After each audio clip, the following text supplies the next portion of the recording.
Welcome back, everybody, to the Lego Board Game Channel. Again with the explosions. I don't know why.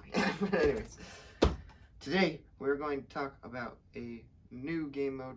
Not a new game mode. It was like one of the first ones I came up with, but thought we'd do our second game mode a little bit smaller because Genie mode is wild if you do it right. But this one's more of a strategic thing rather than like just kind of all out everything, I guess, if that makes any sense whatsoever. Anyways, today we are going to be discussing a mode that I like to call Capture the Flag, because that's what literally everyone else calls it. Anyways, we're gonna be talking about Capture the Flag, seeing how, like, what things I've discovered that kind of help it be more fun, because the way that we used to play it is everyone just had one life, and whoever got the other one's flag first won and all that. But all that ended up happening was one team would kill all of the other person's team, and then they just go get the flag. And it was like, it wasn't Capture the Flag. It was basically just a death match with flags. Like, that was it.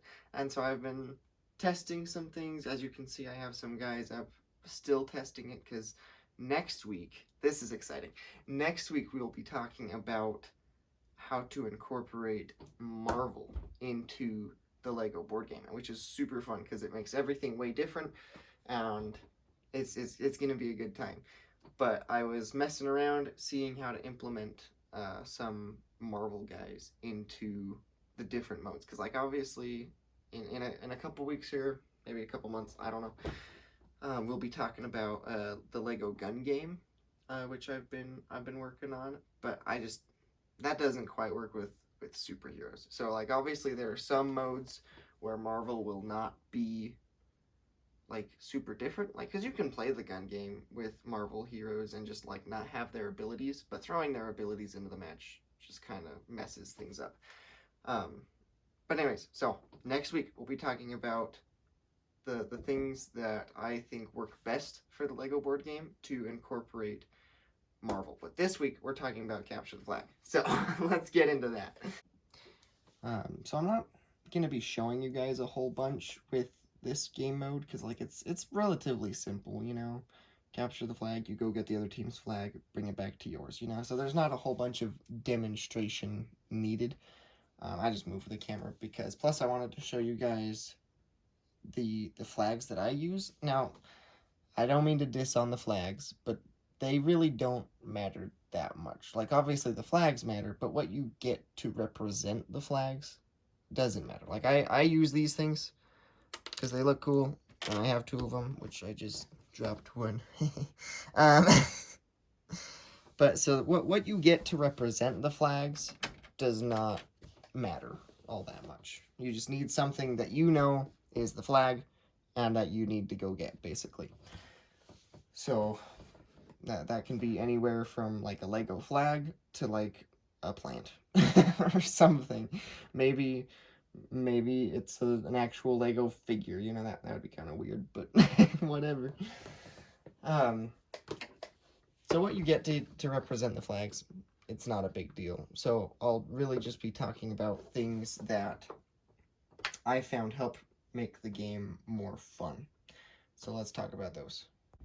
So one of the things that I found really matters for Capture the Flag to make it more fun is how many lives you give your guys, on both teams, obviously, because you want to make it fair.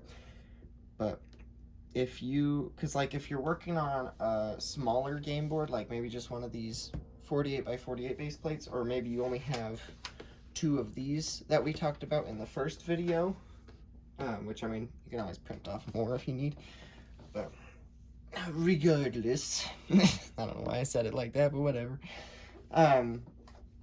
It really matters on what size of a game board you have, because the bigger your game board, the probably, and also depending on, like, how many guys you have on the game board. So if that makes sense, you know. So, like, if you have a small game board with 8 people on each team, you're probably going to want to give them about like 3 lives each.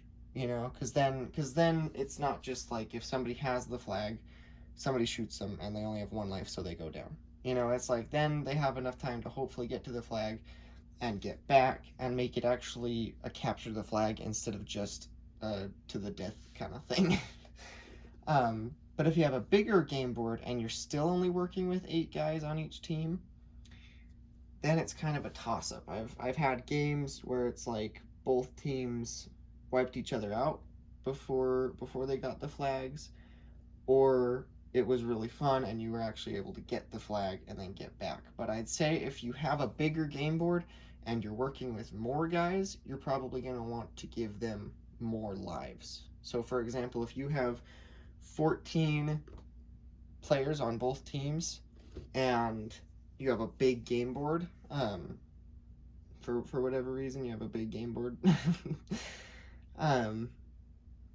then I'd consider upping the amount of lives. But if that doesn't work for you guys, like, nix it. Just get rid of it, because the main objective of this is to help you guys have fun. And so whatever you guys need to do that, whatever balancing you need to do, do it, because that's the whole purpose of this thing that we're doing here. But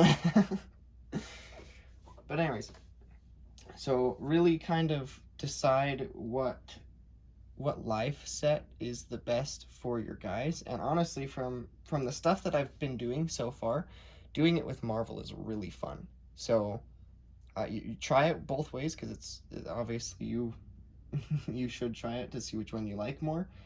But once we're done talking about capture the flag this week, next week I'll let you guys know what I found works best with the Marvel guys, and you guys can start playing with those ones, because it makes it a lot of fun. But I think that's actually about it. Like I said, it's a simple mode, and it just kind of comes down to adapting it into the Lego board game. So that's about it, but we will see you guys next week to talk about Marvel, which is going to be so fun. So make sure you come back. Please come back. Come back, please. Bye, guys.